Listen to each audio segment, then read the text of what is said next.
Hey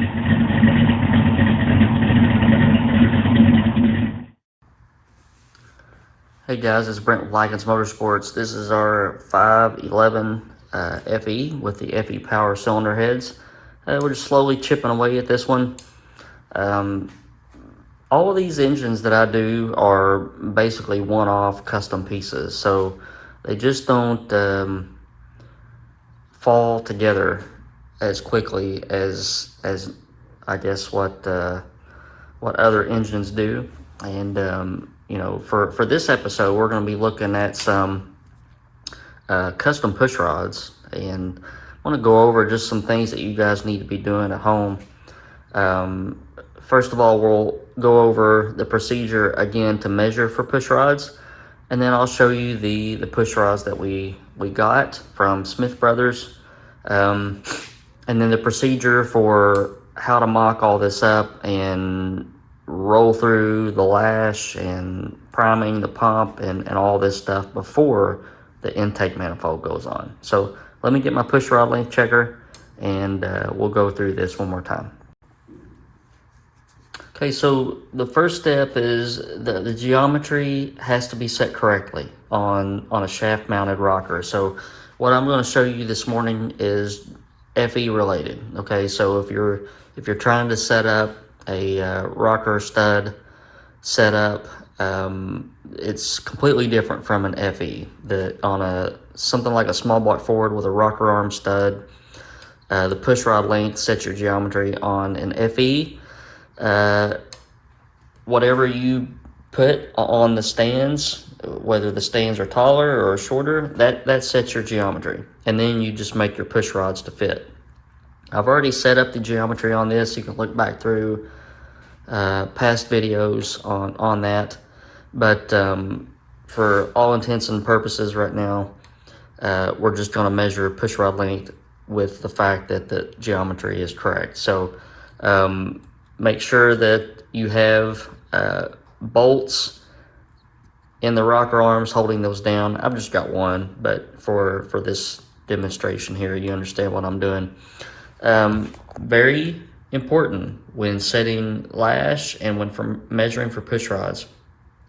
Make sure that the lifter that you're measuring for is on the base circle of the cam, the heel of the lobe.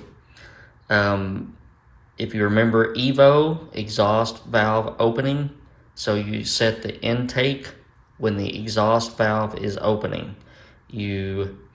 Then you remember IVC, intake valve closing. So set the exhaust when the intake valve is closing. So on an FE, the front lifter on this side is exhaust. So we'll roll this engine over, and well, you can see that the intake valve or intake lifter is already going down. I'm going to crank this over. There's the exhaust valve opening. So at this time, if I wanted, I could measure from my intake push rod length. We'll go ahead and do that just for giggles. So you got to pay attention to where the push rod cup is in the lifter. On this lifter, it's offset. You want to make sure it's in there. And then, let me see if I can do this one-handed. You just run your push rod up. What I like to do is go ahead and put my feeler gauge in, so with the correct lash. And on some rocker arms, they want you to position the adjuster in a specific spot. So T&D always says back the adjuster out until you can't anymore, then turn it one full turn in. So that would be your initial position. That makes sure that all the oil from the push rod gets everywhere it needs to be. So we can assume that I have a feeler gauge in here. We can assume that the adjuster is in the right spot, and we simply set that length on the push rod length checker, and then we loosen up our rocker arms and then grab our push rod length checker, and then it takes a set of I keep a set of 12-inch dial calipers to measure that.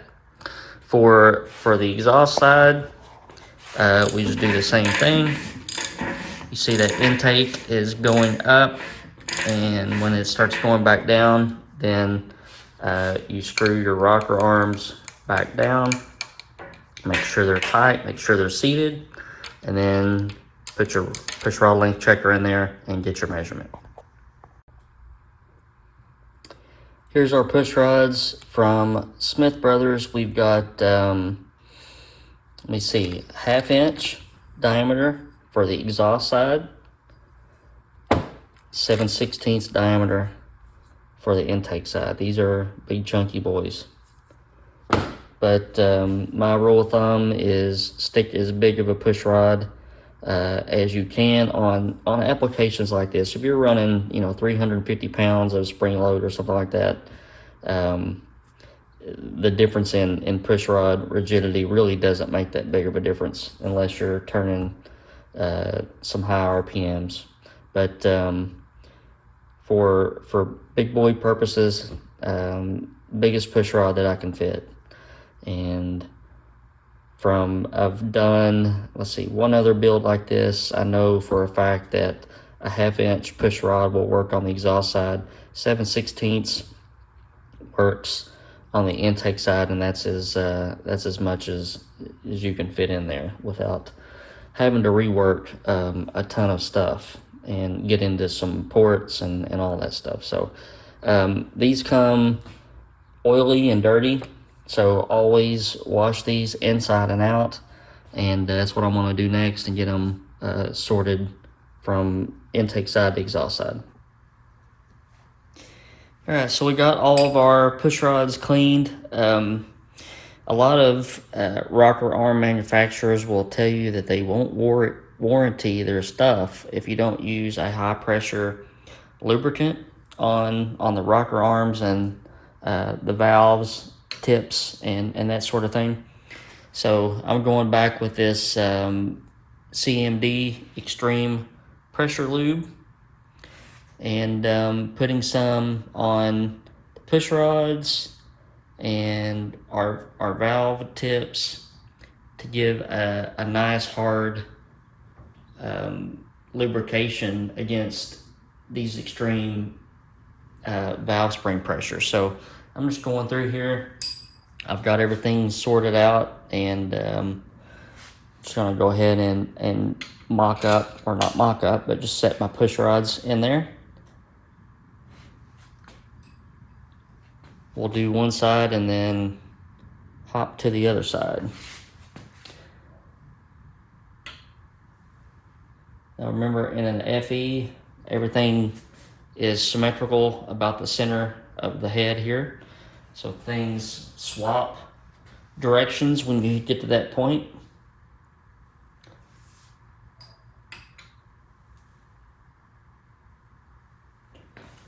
And we'll put our intake push rods in there.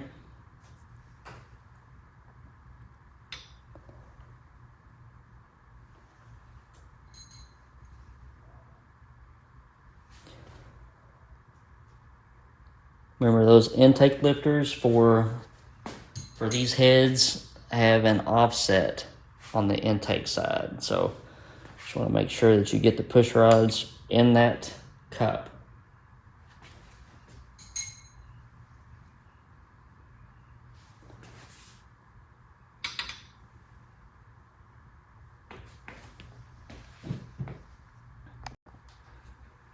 All right, so here's what we're looking at. We're just doing this one side for now. As you can notice, both of my lifters are on the heel of a lobe as close as they can be. Big cams, there's just a little bit of wiggle room there, but we're doing that so when we bolt our rocker arms down, we don't open a valve. And what I'll do is I'll crank back the adjuster when I put this on here, and then we'll just run the valves one at a time as we put each individual rocker arm pair on.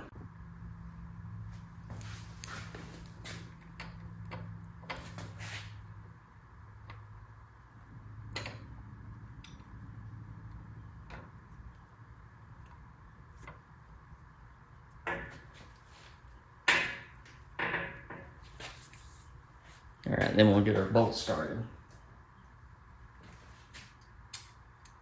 Put a little bit of oil on these.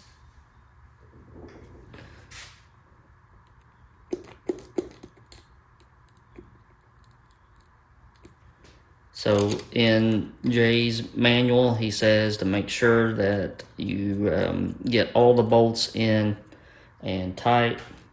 Even this little one right here in the middle, it's a little 1/4-20 bolt before you roll the engine over. Otherwise, you could break the shaft. Here's the little 1/4-20 guy.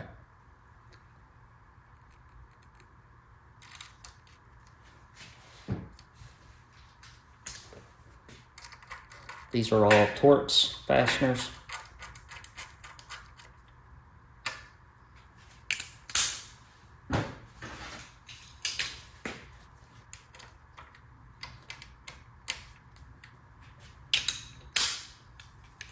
We'll torque these per Jay's specs.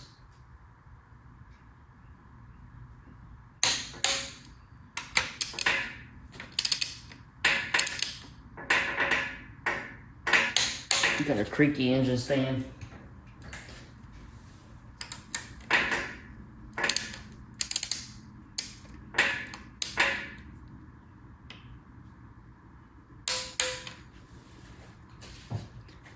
Okay, and then we'll set our valve lash.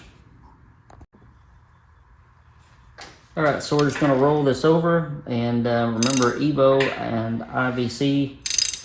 We'll get one of these lifters moving. There goes the exhaust. The exhaust lifter is moving, so we can set the lash on our intake side.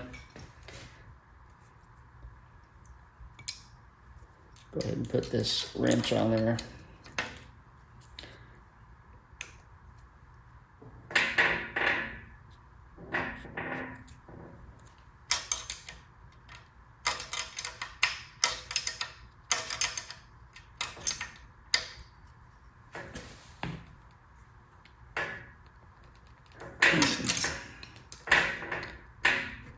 So I like a tight lash, and actually I messed up. So the hot lash for this cam is 18.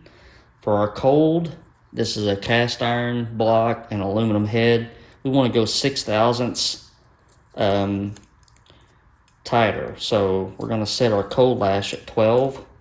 Let me grab a 12/1000 feeler here, and we'll reset this. I'm glad I caught that.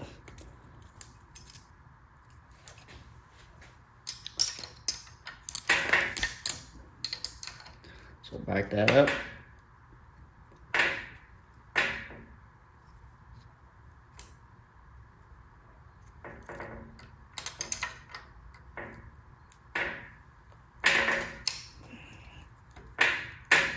Bingo. And then we'll just roll it over. And what I'm going to do while I'm rolling it over is I'm going to make sure that you got plenty of clearance in between all these parts that are moving around here. And these push rods have a little ball end, so want to make sure everything is good with those. So there's our exhaust opening. There's our intake opening.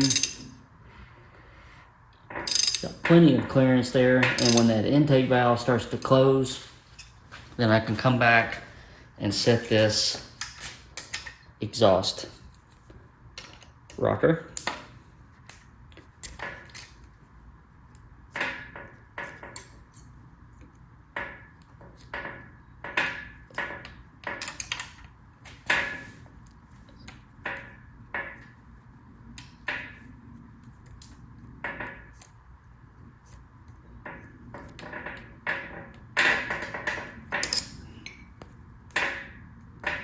All right. So we got one pair set, and now it's just a matter of going through and doing the rest of them. All right, so here's a look at one side. It's like a bunch of telephone poles standing. These push rods are thick. So one thing to do, make sure that you have adequate clearance in between all of your link bar parts. You can see here the exhaust is kind of close, but there's clearance there at both full lift and with the valve shut. Another thing that I will note, if you guys are planning to use these heads, so you've got a lot of geometry going on here. Here's your intake push rod. It's at an angle. Here's your pushing point on your intake rocker. Here's how far you're cantilevered out from your push rod to your rocker arm. When you're rolling this engine over, especially when you get two valves opening at the same time, it gets really hard. So I've got a 24-inch half-inch drive ratchet. That's what I'm working with, and it takes a good bit of force on the end of that ratchet to get all this stuff moving. So just keep that in mind, and it's all because of this distance right here. So normally let's look at this exhaust. You've got the valve spring that's opening, so all this spring load is putting a moment on this push rod and your lifter. So you're having to move all of this.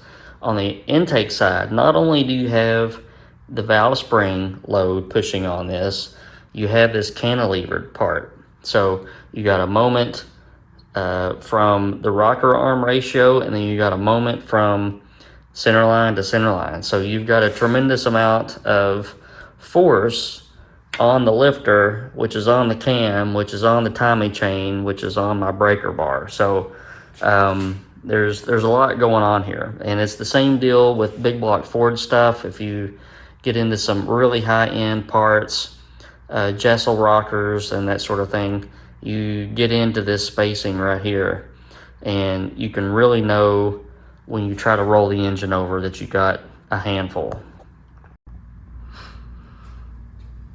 All right, we got everything on both sides, and did some clearance checks.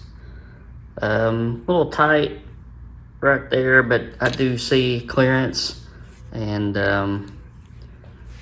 you don't really need much clearance there.